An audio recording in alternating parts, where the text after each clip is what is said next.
오늘은 요한복음 19번째 시간입니다. 지난 시간에 예수님에 대한 유대인들의 불신이라는 제목으로 말씀을 나누었고요. 오늘은 생수의 근원이신 예수 그리스도, 생수의 근원이신 예수 그리스도라는 제목으로 말씀을 나누겠습니다. 그러면 오늘 본문을 보겠는데요. 요한복음 7장 37절에서 53절까지 보겠습니다. 요한복음 7장 37절에서 53절까지입니다.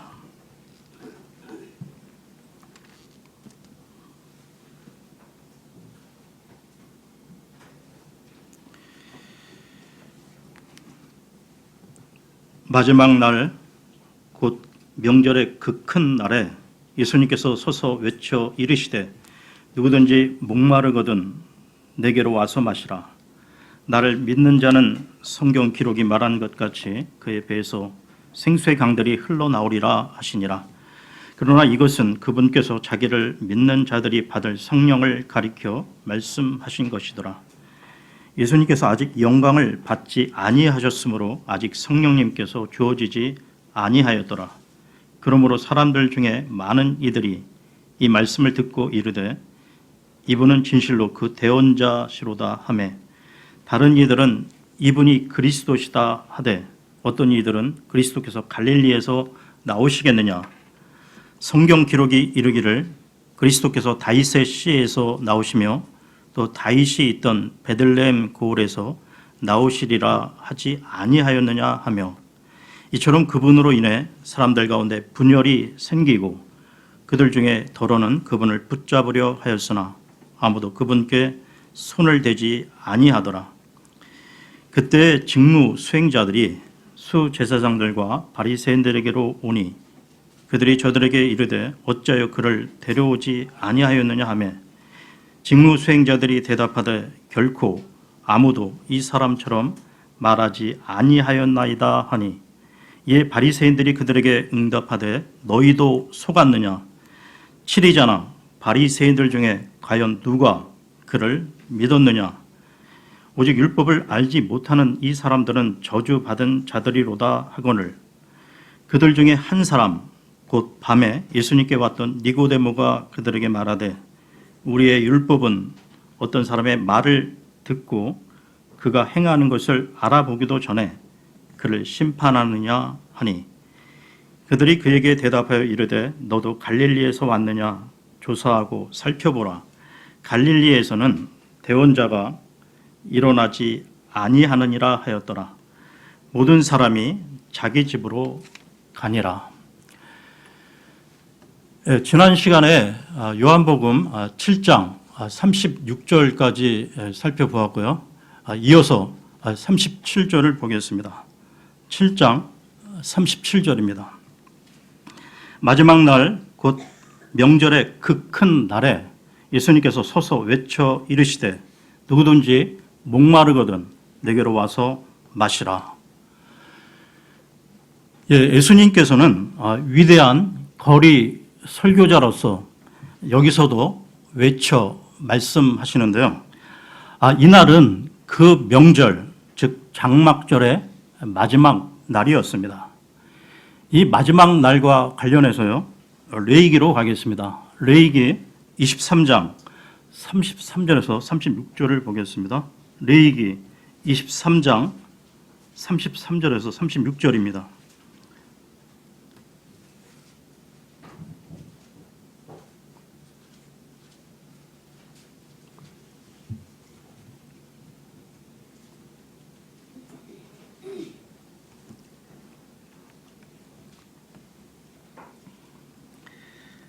주께서 모세에게 말씀하여 이르시되 이스라엘 자손에게 말하여 이르라. 이 일곱째 달의 15일은 이래 동안 주를 위한 장막절이 되리라. 첫째 날에는 거룩한 집회가 있을지니 너희는 그날에 아무 노동도 하지 말라. 너희는 이래 동안 불로 예비하는 헌물을 주께 드릴 것이요 여덟째 날에도 너희에게 거룩한 집회가 있으리라. 너희는 불로 예비하는 헌물을 주께 드릴지니 그것은 엄숙한 집회니라. 너희는 그날에 아무 노동도 하지 말지니라. 예수님이 말씀하신 이날은 장막절의 절정을 이루는 8째 날로서 거룩한 집회, 엄숙한 집회가 열리는 날이었습니다. 예수님은 사람들에게 누구든지 목마르거든 내게로 와서 마시라고 외쳤는데요. 지금 주님께서는 영적 목마름에 대해서 말씀하신 것입니다. 인간은 누구나 자신을 성찰하면서 죄로 더럽혀진 자신의 비참한 모습을 보고 한 번쯤은 괴로워하게 되는데요. 그러나 자신들의 능력으로는 도저히 이 문제를 해결할 수 없음에 절망하게 됩니다. 이런 자신의 영적 목마름을 느낄 줄 아는 사람은 마음속으로 절대자 하나님을 갈망하게 되는데요. 이와 관련해 시편으로 하겠습니다. 시편 42편 1절을 보겠습니다. 42편 1절입니다.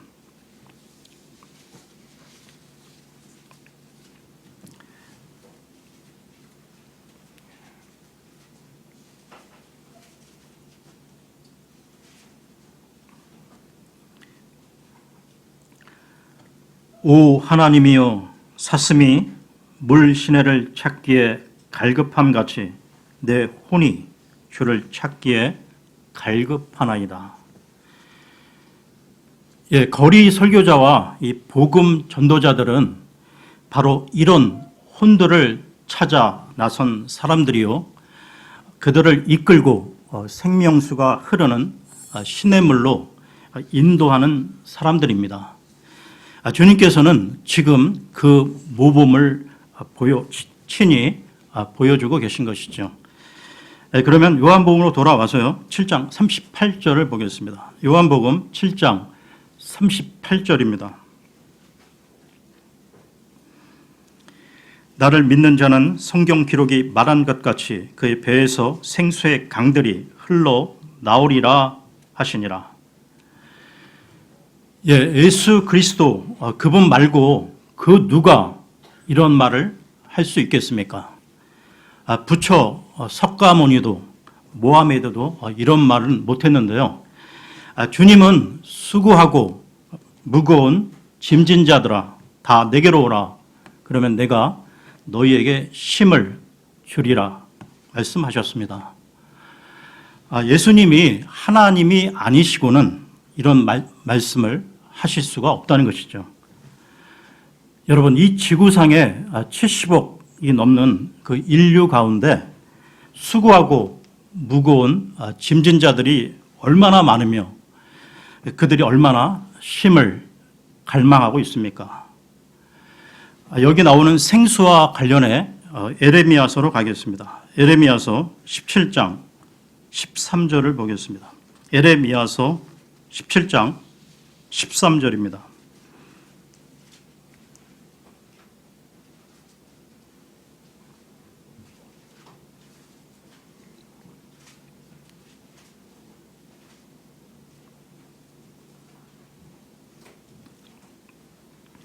오 주여, 이스라엘의 소망이시여, 주를 버리는 모든 자들은 부끄러움을 당하며 나를 떠나는 자들은 땅에 기록되리니 이는 그들이 생수의 샘이신 주를 버렸기 때문이니이다. 주님은 생수의 근원이 되시는 분입니다. 주 예수 그리스도를 믿고 구원받은 우리들은 영적으로 이미 영원한 생명을 얻었지만 아직은 구속받지 못한 몸을 입고 있기 때문에 이 몸은 죽을 수밖에 없는데요. 몸은 죽어서 흙으로 돌아갑니다. 그러나 예수 그리스도께서 다시 오셔서 우리가 부활할 때는 지금의 이 몸과는 전혀 다른 몸을 입고 다시 살아나게 되는데요. 빌립보서로 가겠습니다. 빌립보서 3장 21절을 보겠습니다. 빌립보서 3장 21절입니다.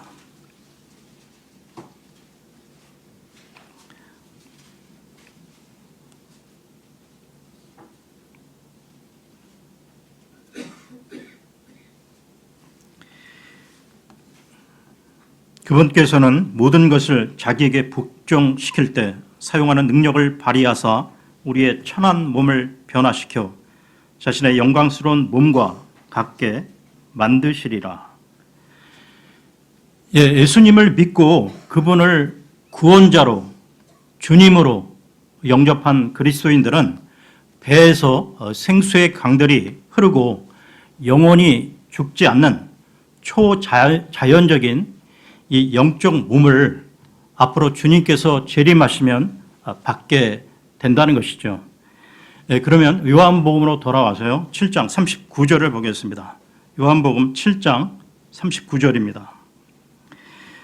그러나 이것은 그분께서 자기를 믿는 자들이 받을 성령을 가리켜 말씀하신 것이더라.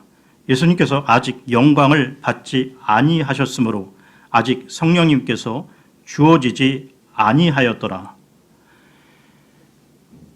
영원히 죽지 않을 새 몸을 받게 되는 것은 이 다음 그리스도께서 재림하실 때 있게 될 일이지만 그때가 되기 전 지금 그리스도인들의 몸 안에는 성령께서 내주하시며 영원한 생명을 보장해 주고 계십니다.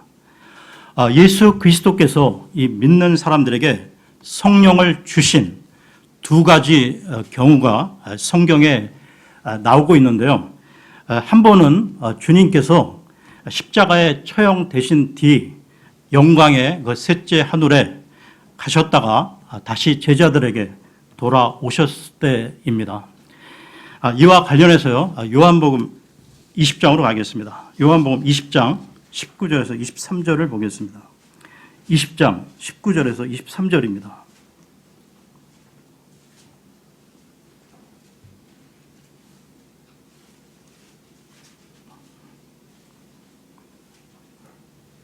그 뒤 같은 날 곧 주의 첫날 저녁 때 제자들이 유대인들을 두려워하여 모인 곳에서 문들을 닫았는데 예수님께서 오셔서 한가운데 서서 그들에게 이르시되 너희에게 평강이 있을지어다 하시니라. 그분께서 이렇게 말씀하시고 자기의 두 손과 자기 옆구리를 그들에게 보이시니 그제야 제자들이 주를 보고 반가워하더라. 이에 예수님께서 다시 그들에게 이르시되 너희에게 평강이 있을지어다. 내 아버지께서 나를 보내신 것 같이 나도 너희를 보내노라 하시니라. 그분께서 이것을 말씀하시고 그들 위에 숨을 내쉬며 그들에게 이르시되 너희는 성령을 받으라. 너희가 누구의 제들이든지 사면하면 그것들이 사면될 것이요 누구의 제들이든지 그대로 두면 그것들이 그대로 있으리라 하시니라. 이때의 성령은 제자들에게만 그 특별히 주어진 경우이고요. 그리고 또 한 번은 예수님께서 부활하시고 승천하신 뒤 왕자에 앉아 계신 후에 그 오순절날 성령께서 임하신 경우로 이 사건은 사도행전 2장에 나오고 있습니다. 그리고 예수님께서는 이 요한복음 14장에서도 성령에 대한 약속을 하시고 있는데요.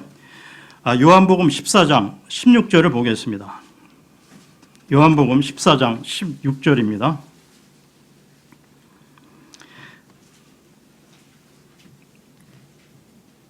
내가 아버지께 구할 터인즉 그분께서 다른 위로자를 너희에게 주사 그분께서 영원토록 너희와 함께 거하게 하시리니. 여기에 다른 위로자가 나오는데요. 예수님도 위로자시고 다른 위로자는 성령을 말하는 것입니다. 그리고 밑으로 내려오셔서 14장 26절을 보겠습니다. 14장 26절입니다. 위로자 곧 아버지께서 내 이름으로 보내실 성령님 그분께서 너희에게 모든 것을 가르치시고 내가 너희에게 무엇을 말하였든지 너희가 모든 것을 기억하게 하시리라. 그러니까 이 성령께서는 예수 그리스도께서 십자가에서 죽으시고 부활하신 뒤 영광의 셋째 하늘에 올라가신 다음에 보내주시도록 약속된 분이셨습니다. 그러면 오늘 본문인 요한복음 7장으로 돌아와서요. 7장 40절을 보겠습니다. 7장 40절입니다. 그러므로 사람들 중에 많은 이들이 이 말씀을 듣고 이르되 이분은 진실로 그 대언자시로다 하매, 예수 그리스도의 말씀을 들은 이 무리들 가운데 많은 사람이 주님을 가리켜 그 대언자라고 밝히고 있는데요. 그러니까 보통 대언자가 아니라 그 대언자임을 주목해 보십시오.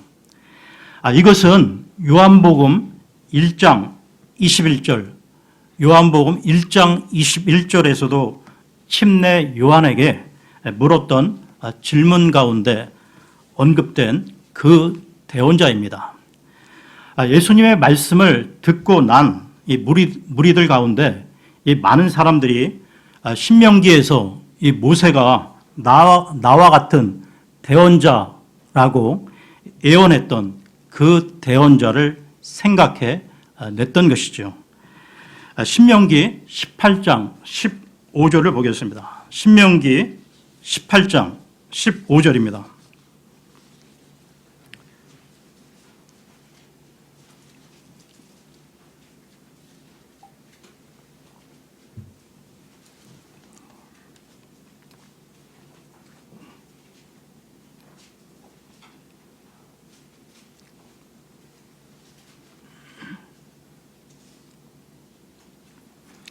주 내 하나님께서 내 한가운데서 곧 내 형제들 중에서 나와 같은 대언자 하나를 너를 위하여 일으키시리니 너희는 그의 말에 귀를 기울일지니라. 그러니까 이 사람들은 자신들이 알고 있던 성경의 그 내용을 잘 알고 있었을 뿐만 아니라 성경이 예언하고 있던 예수 그리스도를 제대로 알아본 사람들이었다는 것입니다. 예수 그리스도께서는 신명기에서 그 대언자로 예언되어 있던 분이셨고 초림하셨을 때는 대언자로 오셨는데요. 그분은 지금 셋째 하늘에 제사장으로 계시고 앞으로 왕 중에 왕으로 다시 오실 분이십니다. 그러면 요한복음으로 돌아와서요. 7장 41절을 보겠습니다. 요한복음 7장 41절입니다. 다른 이들은 이분이 그리스도시다 하되 어떤 이들은 그리스도께서 갈릴리에서 나오시겠느냐. 여러분, 어느 시대에나 진리를 알아보는 사람들이 있는 반면에 진리 앞에 눈 먼 사람들이 있기 마련인데요. 역사적으로 어느 시대 때나 소수의 그 진리 수호자들이 있는 반면에 다수의 진리 대적자들이 있어 왔다는 것입니다. 진리 그 대적자들은 예수 그리스도를 보고 그리스도가 갈릴리에서 나올 수 있겠느냐라고 성경에 무지한 이 말을 하고 있는데요. 계속해서 7장 42절을 보겠습니다. 42절입니다. 성경 기록이 이르기를 그리스도께서 다윗의 씨에서 나오시며 또 다윗이 있던 베들레헴 고을에서 나오시리라 하지 아니하였느냐 하며, 예수 그리스도를 가리켜 이 사람은 그리스도라고 정확하게 그분을 알아본 사람들은 역시 성경을 잘 알고 있었는데요. 예수님의 그 출생지와 관련된 성경의 예언을 보겠습니다. 미가서로 가서요. 미가서 5장 2절입니다. 미가서는 요나서 다음에 있습니다. 미가서 5장 2절입니다.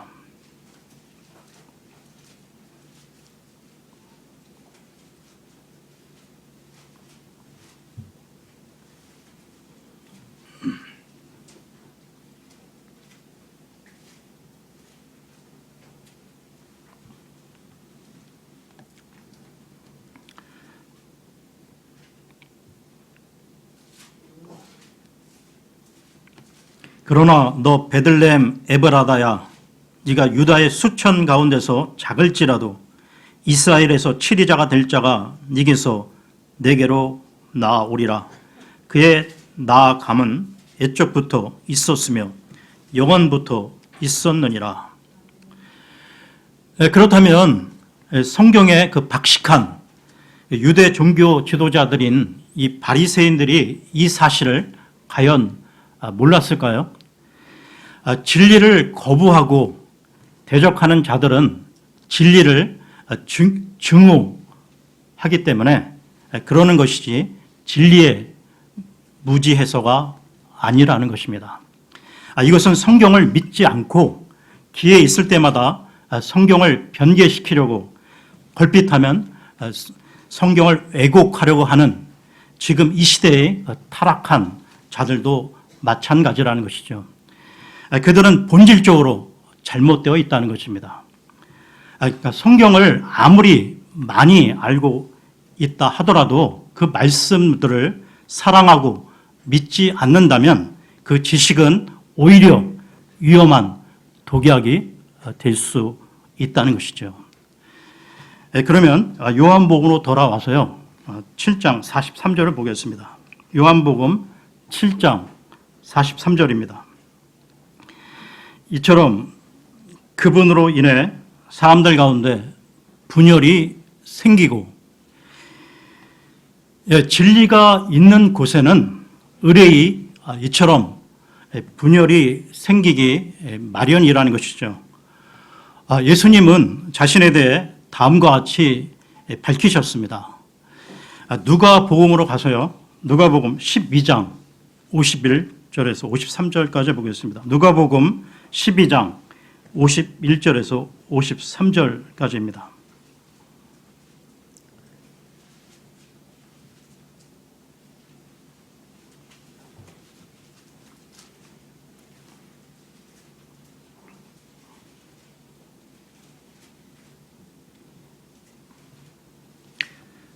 너희는 내가 땅에 화평을 주려고 온 줄로 생각하느냐?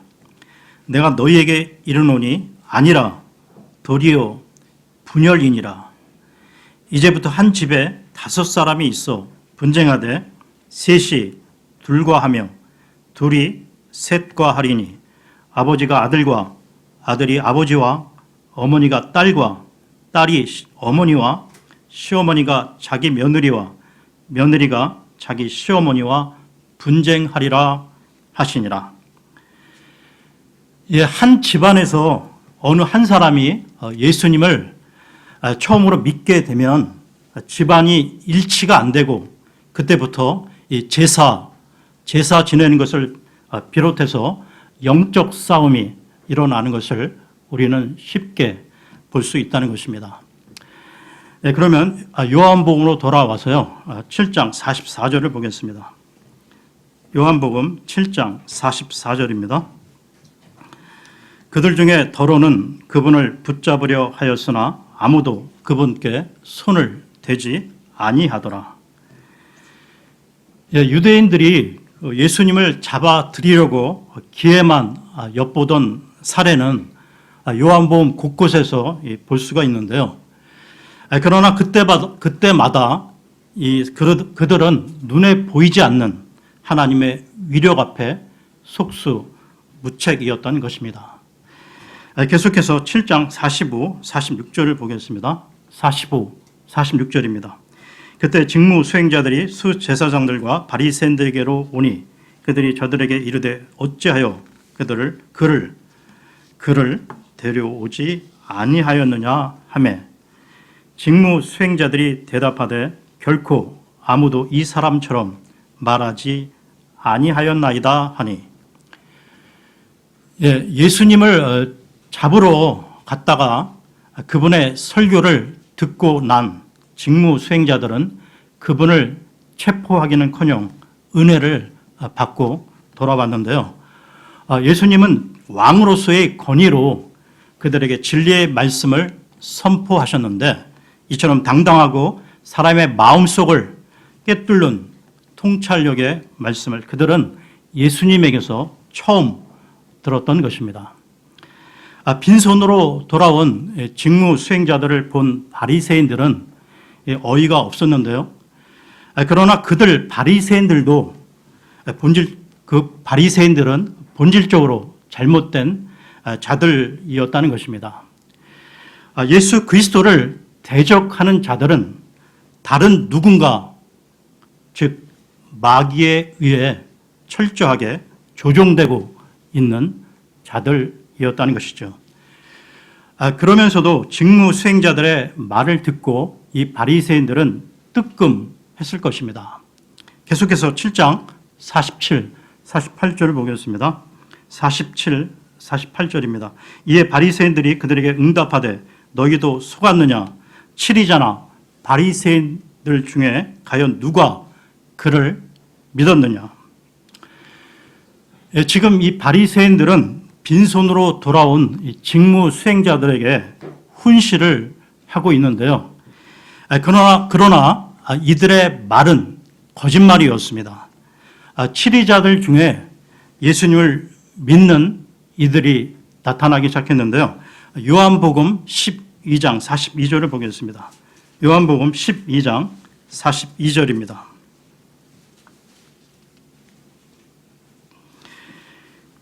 그럼에도 불구하고 우두머리 치리자들 가운데서도 많은 사람들이 그분을 믿되 바리새인들로 인해 회당에서 쫓겨날까 염려하여 그분을 시인하지 못하였으니, 그러니까 이 겉으로 내색을 하지는 않았지만 많은 치리자들이 주님을 믿었다고 기록하고 있습니다. 그러나 이 바리새인들은 그런 일이 없다는 식으로 거짓말을 하고 있다는 것이죠. 그러니까 인간은 자신의 이익을 위하고 자신의 입장을 보호하기 위해서라면 이처럼 거짓말도 서슴지 않고 시치미를 잘 떼는 법입니다. 이것이 바로 인간의 내재된 재성, 인간성이라는 것이죠. 그러면 본문으로 돌아와 7장 49절을 보겠습니다. 요한복음 7장 49절입니다. 오직 율법을 알지 못하는 이 사람들은 저주받은 자들이로다 하거늘. 바리새인들은 또 거짓말을 하고 있는데요. 율법을 모르는 자가 저주를 받는 게 아니라 율법을 알고 지키려는 자가 저주를 받게 된다는 것입니다. 그래서 구약의 마지막 말라기 4장 6절은 저주로 끝나고 있다는 것이죠. 그러나 예수 그리스도께서 오셔서 그 저주가 되사 율법의 저주를 종결 지으신 것입니다. 이와 관련해서요, 갈라디아서로 가겠습니다. 갈라디아서 3장 13절을 보겠습니다. 갈라디아서 3장 13절입니다.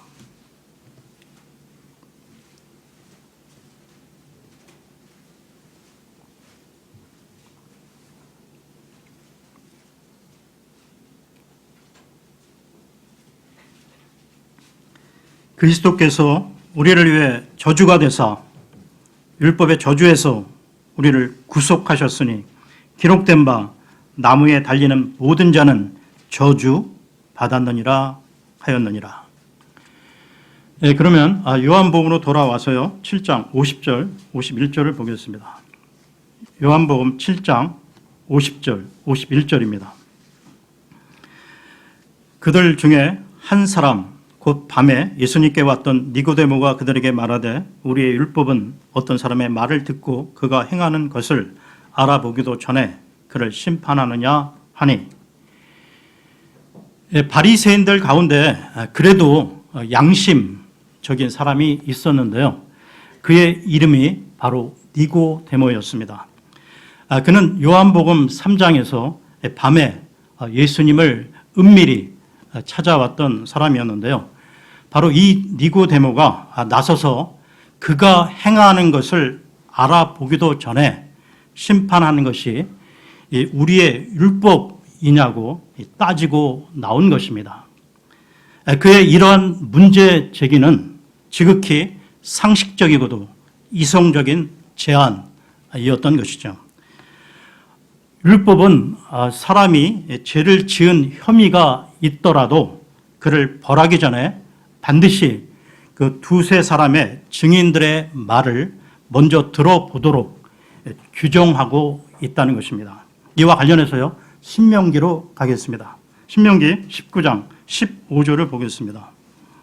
신명기 19장 15절입니다.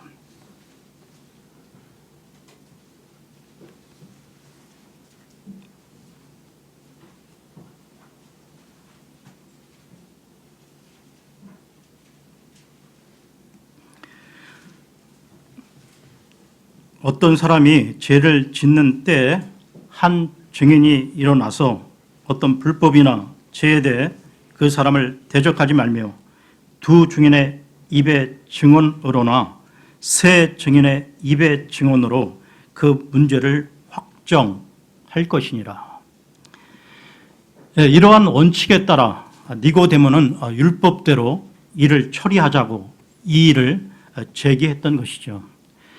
그러나 하나님을 저버렸고 타락할 대로 타락한 종교 지도자들은 이런 원칙에 수긍할 만큼 양심적인 사람들이 아니었다는 것입니다.